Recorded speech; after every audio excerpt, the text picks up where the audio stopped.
In this video, I'm going to teach you how to use Xbox gift card on Call of Duty. It's a very easy process, so make sure to follow along. If you have a Microsoft or Xbox gift card, you can redeem it into your account and you can purchase the Call of Duty games or purchase card points inside of the games themselves. So in this video, I'm going to teach you how to do either of those things.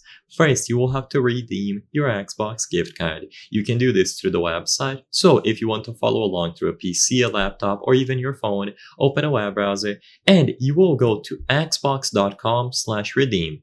Of course, you can also do these same steps through the Microsoft Store directly on your console. So if you prefer to do it on the console, go to the store and under your account, you will find the redeem option.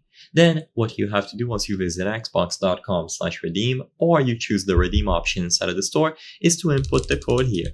Sadly, I don't have an Xbox gift card in hands at the moment, but you will be able to input the entire code here, and after you redeem it into your account, the funds will be added. Once you have the funds, then you can go over to the store and look for Call of Duty games. So look for Call of Duty, you will find all of the titles available here. Or if you go over to the store page of the modern Call of Duty launcher, you will find all of the card points add-ons available once you scroll down. So you can choose Call of Duty and you will see all of the add-ons here that you can purchase. You can choose to purchase a specific amount of card points or purchase these bundles that will often include skins to your guns and also different agents. So as you can see here, this one includes Call of Duty points, skins, weapon blueprints, and so on. And you can use the funds that you have on your account to purchase them.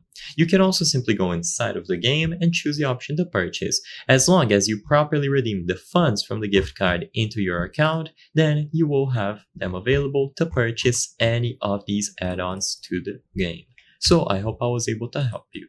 If this video helped you, please consider subscribing. As you can see, 83% of the people watching our videos are not subscribed. By subscribing, you can help us make higher quality videos. Thank you for watching and I'll see you on the next one.